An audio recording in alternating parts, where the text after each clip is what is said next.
Dieu est bon et il est merveilleux. Et c'est lui qui nous rassemble ce matin pour écouter sa parole, pour célébrer son saint nom et pour lui témoigner notre amour. Je vous salue tous, mes bien-aimés, dans le nom de notre Seigneur Jésus-Christ, lui qui nous rassemble ce matin autour de sa parole. Nous allons prendre notre texte de référence ce matin, qui est dans le livre de 1 Samuel. Nous allons lire dans 1 Samuel au chapitre 15 et nous lirons à partir du verset 18 jusqu'au verset 23. Lisons la parole de Dieu dans le livre de 1 Samuel, chapitre 15, à partir du verset 18. Je lis au nom de Jésus. Samuel, l'Éternel t'avait mis sur le chemin en disant: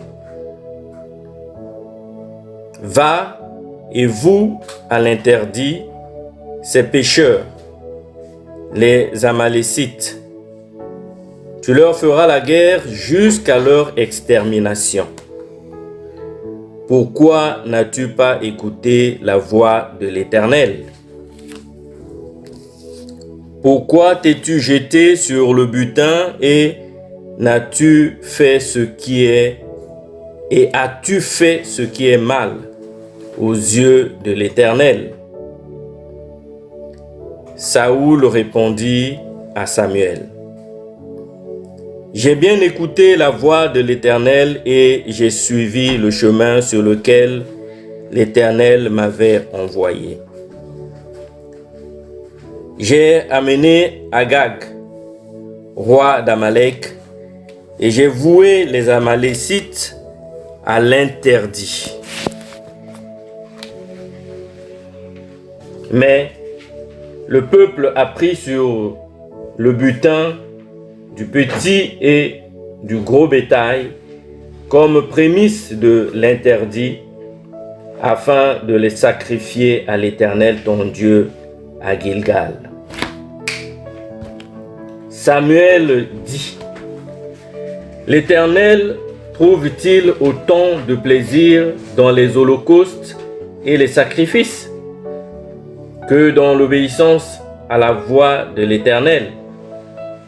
Voici, l'obéissance vaut mieux que les sacrifices, et la soumission vaut mieux que la graisse des béliers. Car la rébellion vaut bien le péché de divination, et la résistance vaut l'injustice et les téraphins. Puisque tu as rejeté la parole de l'Éternel, il te rejette aussi comme roi. Parole du Seigneur. Seigneur, je te rends grâce et je bénis ton nom, toi le Dieu d'Abraham, d'Isaac et de Jacob, toi qui es dans ta parole et qui te révèle toujours dans ta parole. Ce matin, nous sommes là, Seigneur, pour écouter ta parole. Cette parole qui est le pain de vie pour nous. Cette parole qui est notre repère. Cette parole qui est notre référence. Ce matin, nous voulons nous réjouir dans ta présence en écoutant ta parole. Je te prie dans le nom de Jésus, car je ne suis qu'un instrument que tu as jugé digne ce matin, afin de me présenter devant ton peuple et être le canal par lequel tu vas passer pour parler à ton peuple, pour bénir celui-ci et pour intervenir puissamment dans nos vies. Je te prie, Seigneur, pour que toi-même, tu ouvres ta parole et que tu la graves dans nos cœurs ce matin. Je te prie, Seigneur, pour que tu disposes nos cœurs à être réceptifs à cette parole. Je prends autorité au nom de Jésus pour soumettre tout esprit d'opposition à ta parole et pour amener tout esprit captif à l'obéissance de ta parole. Que seul le nom de Jésus-Christ soit glorifié dans ce lieu. Je t'ai ainsi prié, Père, par le nom de Jésus-Christ. Amen. Que le Seigneur vous bénisse ce matin. Le texte que nous venons de lire parle de l'obéissance à la parole de Dieu. Cette obéissance dont le prophète Samuel dit ici, au verset 22, qu'elle vaut mieux que les sacrifices et que la soumission vaut mieux que les graisses des béliers, parce que la rébellion vaut mieux que le péché de divination et la résistance vaut mieux que l'injustice et les téraphins. Ce matin, mes bien-aimés, je voulais parler du combat intérieur. Je veux parler du combat intérieur. Le combat intérieur, ce sont toutes ces luttes que nous menons au-dedans de nous-mêmes pour obéir à la parole de Dieu. Ces luttes qui se manifestent au plus profond de notre cœur lorsque nous sommes confrontés à l'obéissance à la parole de Dieu. Lorsque le Seigneur nous parle et que nous ne sommes pas toujours en mesure de nous conformer à sa parole et d'obéir à celle-ci. À ce moment-là, il se produit en nous une sorte de lutte entre faire et ne pas faire, entre aller ou ne pas aller. Il y a comme une sorte d'équivoque à chaque fois qui nous retient et finalement nous n'arrivons pas à nous décider et nous n'arrivons pas à avancer et à accomplir la volonté de Dieu. Ces luttes incessantes au-dedans de nous-mêmes souvent nous paralysent. Et pourtant, ce que le Seigneur attend de nous, c'est simplement que nous lui soyons obéissants. Mais pourquoi n'arrivons-nous pas toujours à nous conformer à la parole de Dieu? Pourquoi n'arrivons-nous pas toujours à écouter la voix du Seigneur? Pourquoi sommes-nous toujours et marchons-nous toujours et souvent d'ailleurs dans l'obéissance, dans la désobéissance à la parole de Dieu? C'est parce qu'au-dedans de nous, nous devons d'abord vaincre ces oppositions à la parole. C'est pourquoi l'apôtre Paul dit dans le livre de 2 Corinthiens, au chapitre 10, « Je ramène tout esprit captif à l'obéissance de ta parole. » Parce que mes bien-aimés, aussi longtemps que nous ne serons pas obéissants à la parole de Dieu, aussi longtemps que nous ne serons pas soumis à la parole de Dieu, Dieu ne sera pas véritablement un Père pour nous. Parce que ce qu'il attend de nous, c'est que nous lui obéissions. Et non que nous soyons dans l'opposition à sa parole. Saül avait désobéi à Dieu. Et à cause de cela, il avait perdu la royauté. Saül avait désobéi à Dieu. Parce que si nous remontons encore dans ce même chapitre que nous venons de lire, le chapitre 15 de 1 Samuel, au verset 2 et 3, l'Éternel avait parlé à Saül par la bouche de son serviteur Samuel. Samuel, c'est le grand prophète qui avait établi, qui avait instauré la royauté dans Israël. C'est Saül qui avait oint au nom de l'Éternel Saoul pour que celui-ci devint le premier roi d'Israël. Il avait choisi au milieu de tant d'autres.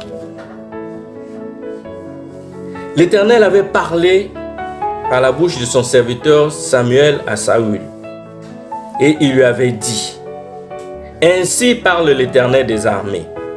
Je veux intervenir contre Amalek à cause de ce qu'il a fait à Israël lorsqu'il s'est mis sur son chemin à la sortie d'Égypte.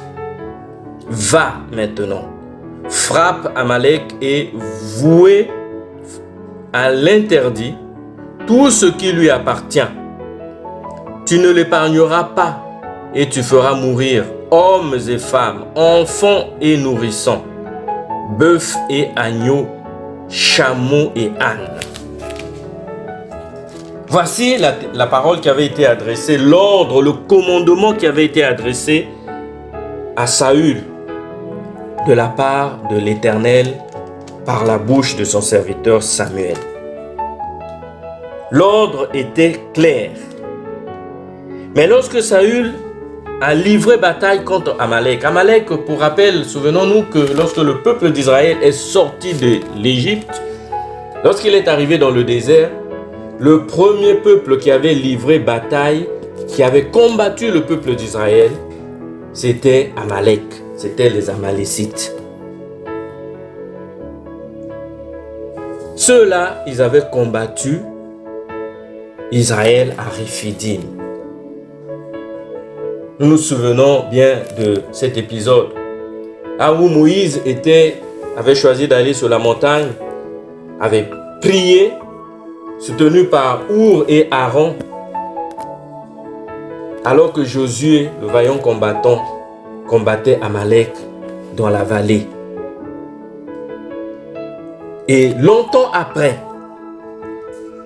le Seigneur s'est souvenu de ce que Amalek avait fait contre son peuple lorsqu'il était sorti d'Égypte. Et il a ordonné donc à Saül de combattre Amalek et de vouer à l'interdit. Quand on dit vouer à l'interdit, ça veut dire mettre à mort tout le peuple d'Amalek. Le Seigneur voulait les exterminer, eux et tous leurs biens, tout leur bétail. Mais lorsque Saül a combattu Amalek et a vaincu Amalek, Saül a accompli une chose. Il a épargné Agag, qui était le roi d'Amalek. Saül a pris le petit bétail, le gros bétail, parmi les bêtes, et il a voué à l'interdit tout ce qui était chétif, tout ce qui n'avait pas une bonne allure, mais tout ce qui était meilleur, il a jugé bon de prendre cela, de le mettre de côté pour pouvoir offrir à Dieu un holocauste. Il avait cru bien faire, certainement. Il a réservé le meilleur pour le Seigneur Dieu.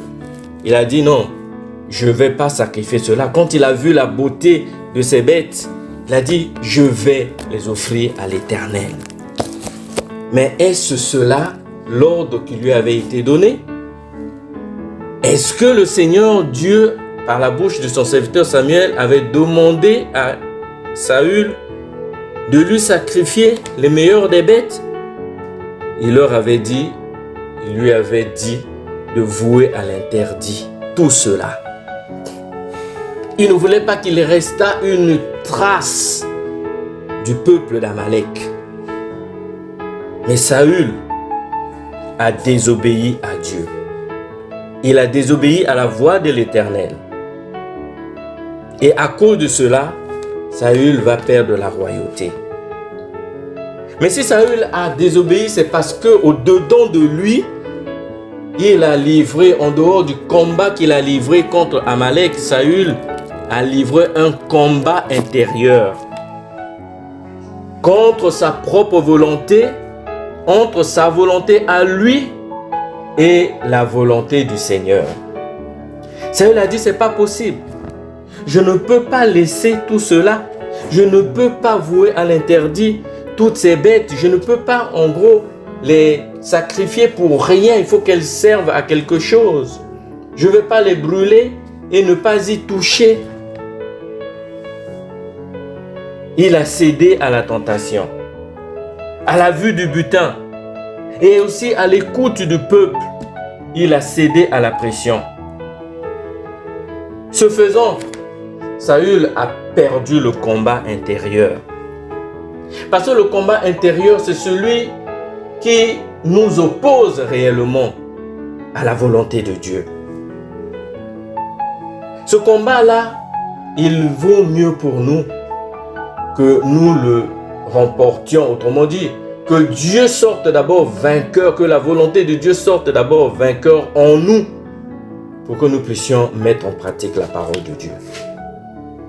Bien-aimés, toi et moi, nous sommes sans cesse soumis à ce même combat intérieur tous les jours. Lorsque la parole de Dieu nous est adressée, lorsque nous sommes confrontés à la parole de Dieu, Dieu parlant tantôt d'une manière, tantôt d'une autre, nous luttons au-dedans de nous-mêmes entre mettre en pratique cette parole, écouter cette parole, la mettre en pratique et ne pas le faire. Ce combat-là, c'est un combat que nous menons contre notre foi. C'est un combat que nous menons contre la parole de Dieu, contre Dieu lui-même. C'est ce combat qui nous ramène, qui nous amène souvent à la rébellion. Qui nous amène souvent à ce qu'on peut appeler l'insoumission à Dieu, à la désobéissance à sa parole. C'est ce combat qui crée aussi en nous la confusion, parce que nous ne savons plus finalement reconnaître quelle est la voie de Dieu. Parce que ce combat commence toujours par une sorte de doute. Comme dans le jardin d'Éden. Lorsque le diable est venu dire à Ève, Dieu a-t-il réellement dit que vous ne mangerez pas de ce fruit-là? Le combat a commencé dans le cœur de Ève à ce moment-là. Par le doute. Elle s'est dit, mais en réalité, Dieu a-t-il réellement dit cela? Adam a-t-il réellement entendu cela? Puisque c'est Adam qui a entendu l'ordre et qui l'a communiqué à Ève. Dieu a-t-il réellement dit cela? Donc il y a un doute qui est né dans son cœur, une sorte d'hésitation. Et souvent aussi, malheureusement, le raisonnement. Elle s'est mise à raisonner. Et le doute et le raisonnement, souvent, créent l'incrédulité. Et lorsque l'incrédulité se manifeste, nous connaissons l'échec dans l'initiative que nous voulons prendre. Or, la parole de Dieu, elle est claire. La parole de Dieu que nous écoutons, que nous lisons, que nous méditons, elle doit nous emmener à prendre les bonnes décisions pour nos vies. Mais lorsque nous perdons notre combat intérieur, nous tombons dans l'incrédulité, dans le raisonnement et dans l'incrédulité, et souvent nous prenons les mauvaises décisions pour nos vies.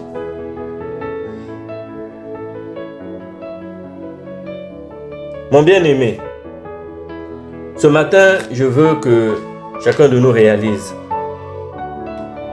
que le combat intérieur que nous menons au-dedans de nous-mêmes, il peut faire que nous appliquions à la parole de Dieu une sorte de géométrie variable. C'est-à-dire que dans cette parole, nous retenons ce qui nous arrange. Nous contournons la parole de Dieu, nous l'adaptons à notre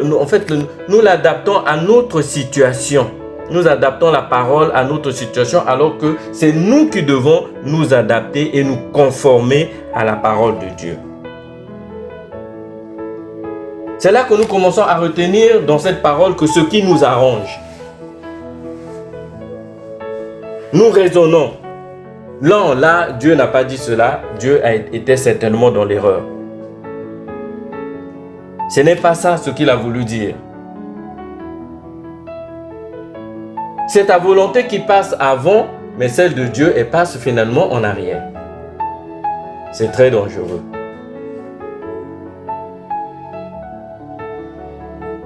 Et c'est là que vous verrez que souvent, nous nous servons même de la parole de Dieu pour justifier nos péchés, pour justifier nos erreurs.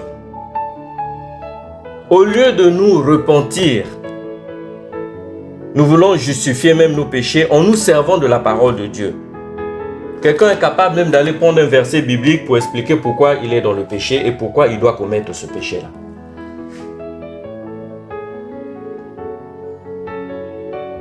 Lorsque tu vas voir un bien-aimé, tu dis non, selon la parole de Dieu, tu n'as pas le droit de faire ceci parce que c'est une abomination, tu es dans le péché.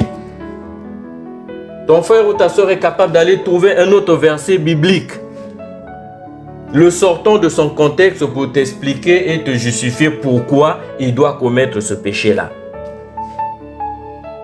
Nous commençons à tordre les Écritures, à les falsifier, pour les adapter à notre volonté, pour les soumettre même à notre volonté. Or, la parole de Dieu, elle doit rester une référence, elle doit rester notre référence, elle doit rester notre lumière, elle doit rester notre chemin, notre vie, notre vérité, la seule, la vérité.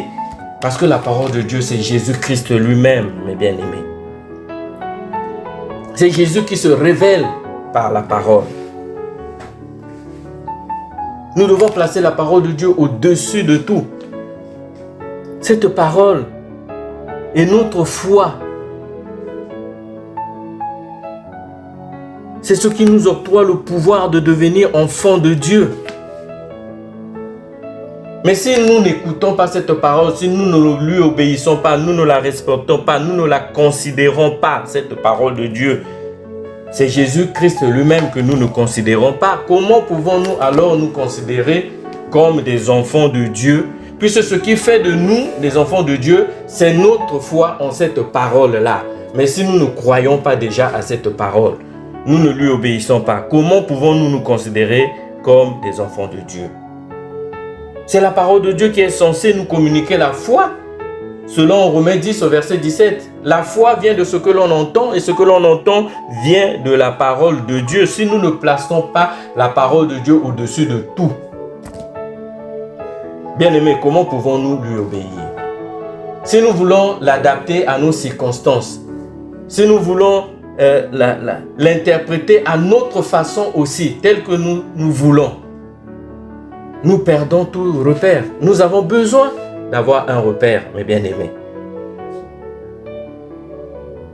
La parole est censée produire la foi en nous, parce que la foi vient de ce que l'on entend. Et ce que l'on entend vient de la parole. Mais quand, mon bien-aimé, la parole de Dieu ne produit plus la foi en toi, cela veut dire que tu es en danger. Quand la parole de Dieu n'arrive plus à produire en toi la foi, pose-toi la question. Christ vit-il réellement encore en toi? Examine-toi, examinons-nous pour voir si nous sommes réellement dans la foi, comme l'apôtre Paul le demande aux Corinthiens. Examinons-nous et cherchons à comprendre si réellement nous sommes dans la foi. L'apôtre Paul, toujours en parlant aux Corinthiens, a dit: nous ne sommes pas de ceux qui altèrent la parole de Dieu. Parce que notre évangile n'est pas voilé. S'il est voilé, il est pour les incrédules. Et nous ne sommes pas des incrédules. Donc notre évangile est clair et il n'est pas voilé. Saül a voulu altérer la parole de Dieu. Il est allé droit devant le danger. Il n'a pas écouté la voix du Seigneur. Il a voulu le faire comme il voulait. Il a regardé ce qui frappe l'œil. Il a vu la beauté des bêtes. Il a cédé à la pression du peuple. Il avait la révélation. Saül. Le Seigneur lui a donné la victoire sur Amalek. Parce que il avait été obéissant dans un premier temps. Et il devait faire ce que le Seigneur lui demandait. Mais il a cédé à la pression. Il a perdu le combat intérieur qui s'est livré à lui-même. Il est entré dans la désobéissance. Il croyait bien faire. Et souvent le problème c'est celui-là. Nous croyons bien faire. Nous croyons que nous avons raison. Nous croyons que c'est normal. Que lorsque nous n'arrivons pas à accomplir la parole de Dieu, à nous conformer à la parole de Dieu, cela est normal. C'est notre droit. Dans ce pays, sur cette terre, il y a tellement de droits. L'homme s'octroie tous les droits qu'il veut. Mais est-ce que cela est utile? Est-ce que cela est nécessaire pour ton salut? Non. Tout n'édifie pas. Tout n'est pas utile. La voix du Seigneur n'est pas forcément ta voix à toi. Ta voix à toi, n'est pas forcément celle du Seigneur. Apprends d'abord à faire la volonté de Dieu. Apprends d'abord à écouter sa parole et à la mettre en pratique.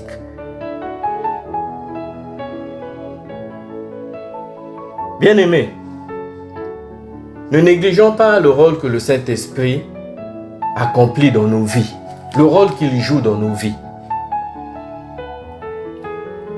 C'est par le Saint-Esprit que Dieu se révèle à nous. Le Saint-Esprit est capable de nous enseigner. Le Saint-Esprit est capable de nous accorder le discernement pour que nous sachions reconnaître la voix de notre Dieu. Pour que nous sachions reconnaître quelle est la volonté de notre Dieu. Faisons confiance au Saint-Esprit. Et pas simplement à notre intelligence et à notre volonté. Souvent, notre propre intelligence nous induit à l'erreur. En réalité, Dieu n'est pas compliqué, mais c'est nous les hommes qui le rendons compliqué. Dieu est dans la simplicité. Dieu n'est pas compliqué.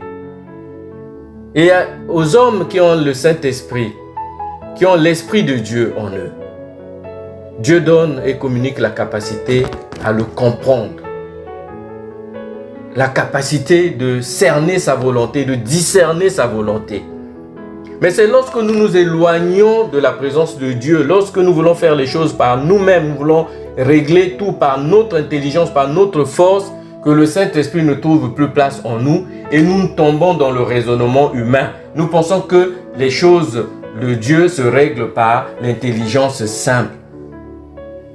Les choses de Dieu ne se comprennent pas toujours par l'intelligence des hommes, l'intelligence scientifique, mais c'est par la révélation que le Saint-Esprit nous accorde, bien-aimés. Si le Saint-Esprit ne te révèle pas qui est Dieu, ce qu'est la parole, que c'est la parole de Dieu, tu ne la comprendras pas. Tu liras, mais tu ne comprendras rien.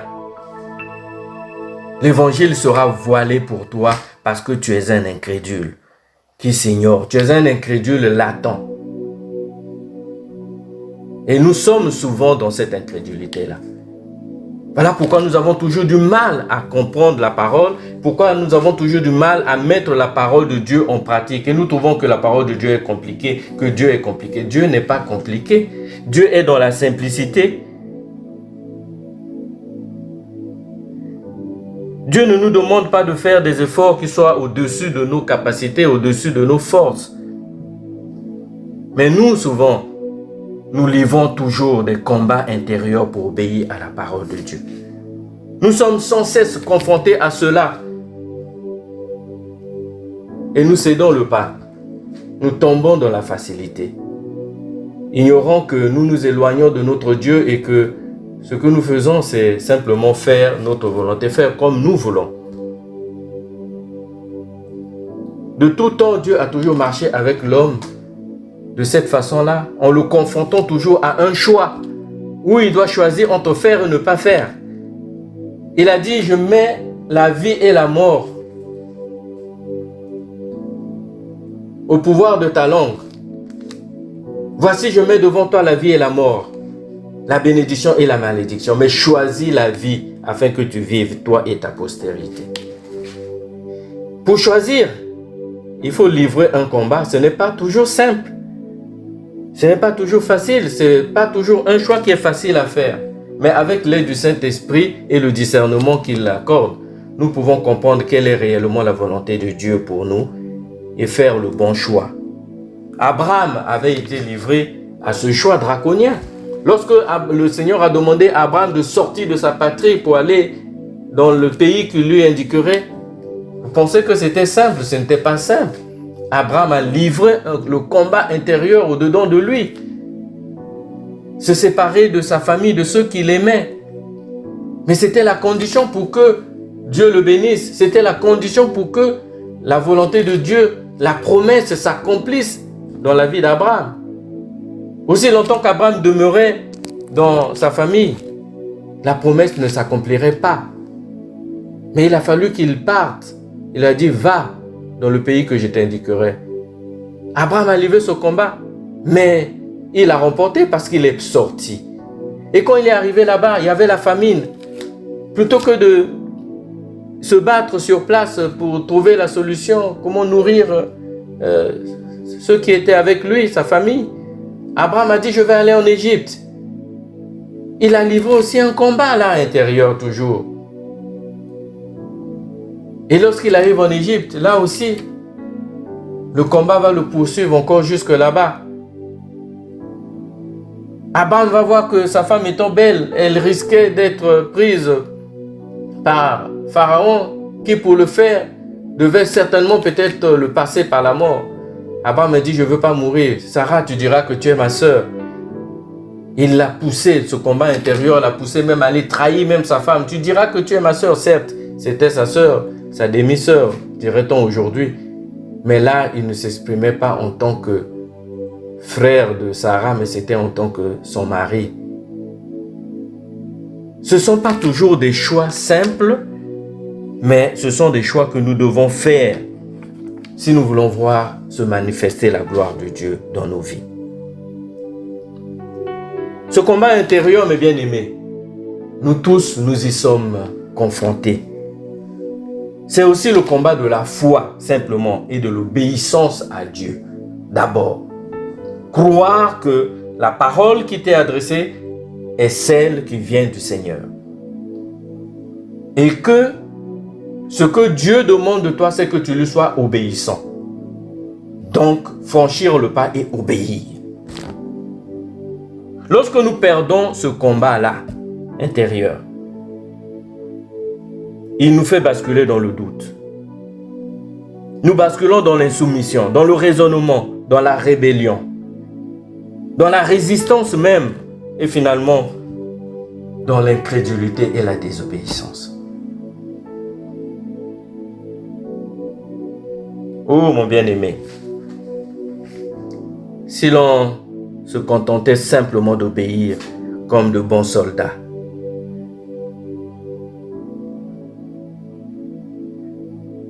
comme dans l'armée, le soldat, lorsqu'il reçoit un ordre de son supérieur, il répond à vos ordres. Il ne discute pas les ordres. Il répond présent. Et il répond à vos ordres. Autrement dit, je vais exécuter. J'exécute l'ordre parce que cela m'est donné de la part de mon supérieur. Ne pouvons-nous pas être aussi des bons soldats pour exécuter simplement la volonté de notre Dieu et ne pas nous borner simplement à écouter, à résister à la parole à nous employer pour ne pas la mettre en pratique là où Dieu veut que nous mettions la parole, sa parole en pratique.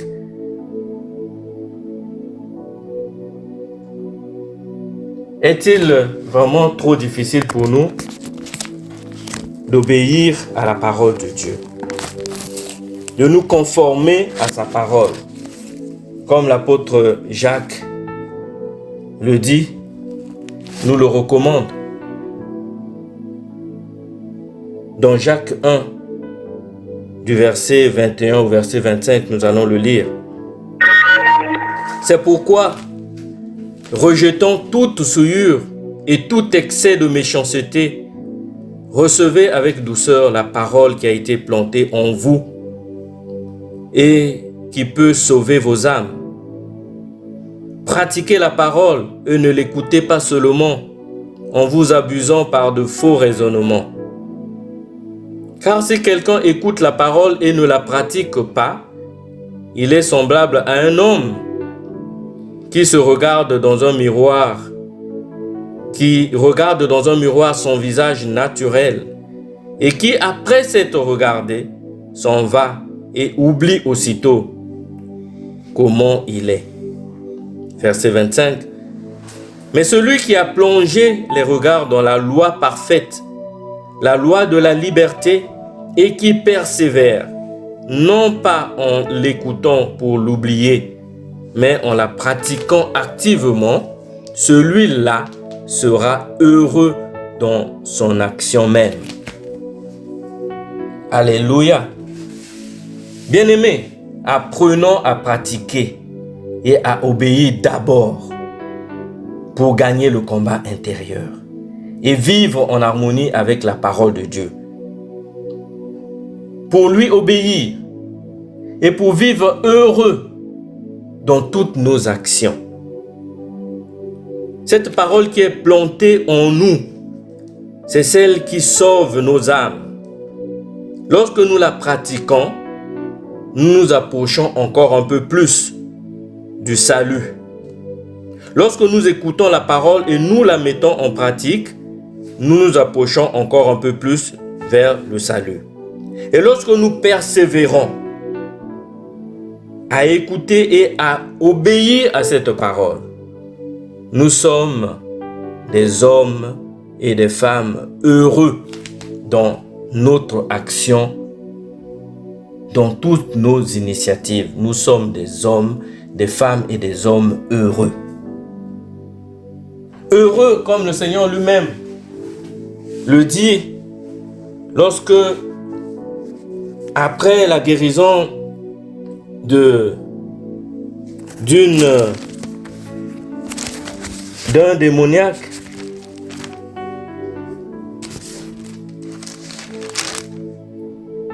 oui, après la guérison d'un démoniaque, dans Luc 11, au verset 28, une femme éleva la voix et dit du milieu de la foule, « Heureux le sein qui t'a porté et les mamelles qui t'ont allaité. » Mais le Seigneur lui répondit, « Heureux plutôt celui qui écoute la parole de Dieu et qui la garde. » Tu es heureux dans ton action même, comme disait l'apôtre Jacques tout à l'heure. Non pas parce que tu as écouté la parole seulement, mais aussi parce que tu as mis cette parole en pratique. L'homme heureux dans son action, c'est celui qui écoute la parole de Dieu et qui la garde et la met en pratique. C'est cet homme-là qui a vaincu le combat intérieur, qui a remporté le combat intérieur contre la désobéissance à la parole de Dieu. Soyons ces hommes-là, mes bien-aimés. Ceux qui remportent le combat intérieur, qui arrivent à placer Dieu au-dessus de tout, qui arrivent à placer la parole de Dieu au-dessus de tout. Ces hommes-là, vous savez comment l'apôtre Paul les qualifie? Lisons dans Romains 2 au verset 13. Il dit, Romains 2, verset 13, « Car les êtres agréables à Dieu ne sont pas ceux qui se contentent d'écouter la loi, mais ceux qui la mettent en pratique. Les hommes agréables à Dieu. Ce n'est pas seulement ceux qui écoutent la loi, mais c'est ceux qui mettent cette loi en pratique. Les hommes agréables à Dieu. Les hommes heureux dans leur action sont ceux qui mettent la loi en pratique. Ceux qui arrivent à gagner le combat intérieur et à obéir simplement à Dieu, à la voix de Dieu. Soyons ces hommes et ces femmes-là, mes bien-aimés. La loi de Dieu, elle n'est pas compliquée. La loi de Dieu, c'est l'amour. Lui-même, il a dit, aimer Dieu de tout son cœur, de toute son âme, de toute sa force, c'est le premier des commandements. Aimer son prochain comme soi-même. C'est ça. Tout le reste entre dans ce canevas-là. Toutes nos actions doivent être guidées par cette loi suprême. Obéir à cette loi. Aimer Dieu de tout son cœur, de toute son âme, de toute sa force. Et aimer son prochain comme soi-même. C'est cela la loi de Dieu. Ce n'est pas compliqué. Mais garder ce commandement, c'est aussi une exigence pour nous. Pour marcher dans l'obéissance. Mon bien-aimé, sois un vrai disciple. Ce matin, je ne veux pas être long. Mais je veux simplement que chacun de nous comprenne que notre intérêt, c'est d'obéir à notre maître. C'est de marcher dans l'obéissance et d'être un vrai disciple. Le Seigneur a dit, le disciple, la brebis, c'est celle qui sait écouter et reconnaître la voix de son berger. Jésus est notre berger, il est le bon berger. C'est lui la parole. Il a dit dans Jean 10 au verset 14, « Je connais mes brebis et mes brebis me connaissent. »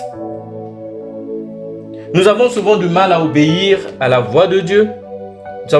Nous avons du mal à obéir à la parole de Dieu parce que nous ne savons pas toujours reconnaître la voix de notre bon berger. Pourquoi? Parce que nous sommes sans cesse dans ce combat intérieur. Nous ne sommes pas comme des bons soldats lorsqu'ils écoutent l'ordre qui leur est donné, se lèvent et disent « Me voici à vos ordres ». Mais nous discutons toujours la parole de Dieu. Pas avec notre prochain, mais au plus profond de nous-mêmes. Nous livrons cette bataille que nous perdons toujours. La trompette sonnera un jour. Sauras-tu reconnaître la voix de ton berger?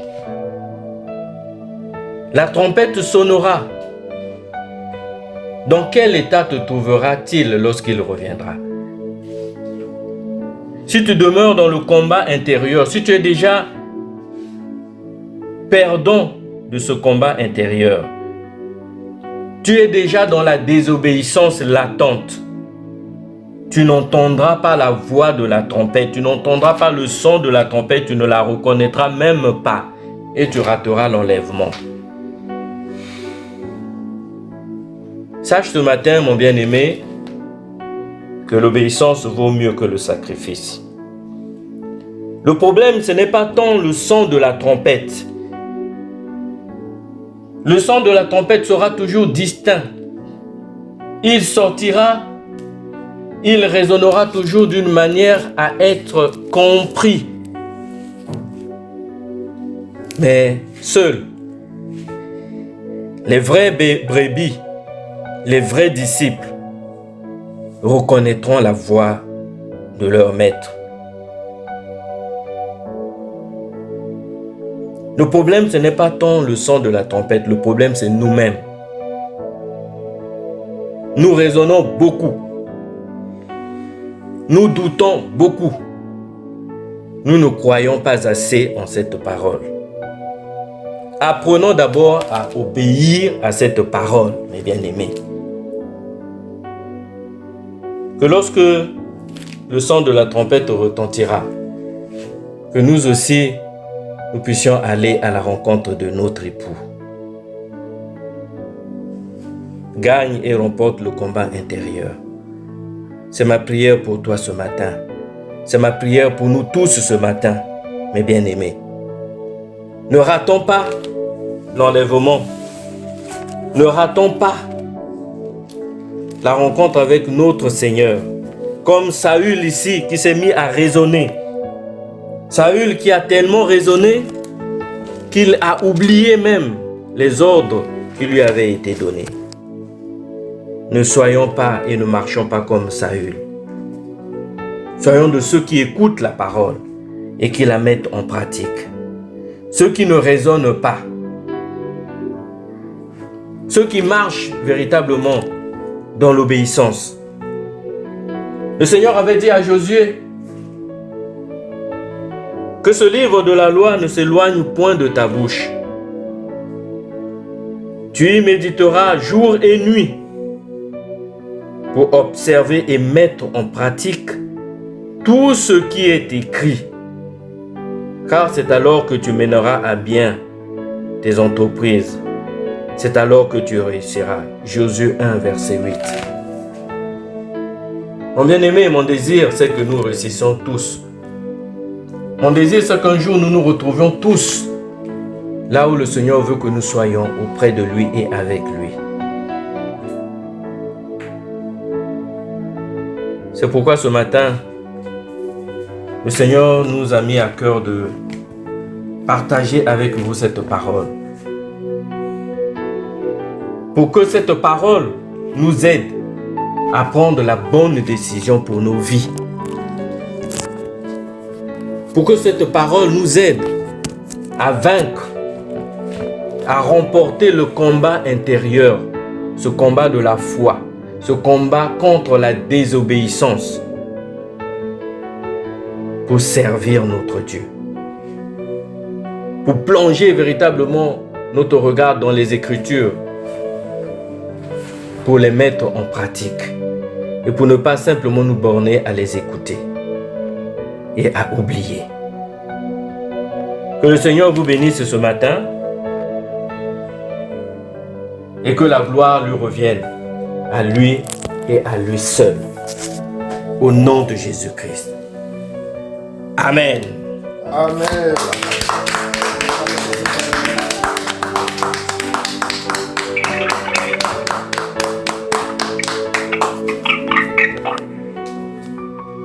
Seigneur notre Père, notre Dieu, nous bénissons ton nom pour ta parole.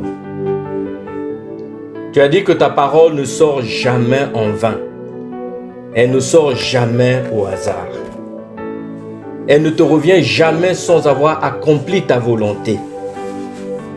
Ce matin, tu nous as interpellés sur la nécessité de remporter le combat intérieur que nous nous livrons tous les jours contre ta volonté. Tu nous as interpellés ce matin pour nous instruire sur la nécessité pour nous de marcher dans l'obéissance. Parce que l'obéissance vaut mieux que le sacrifice.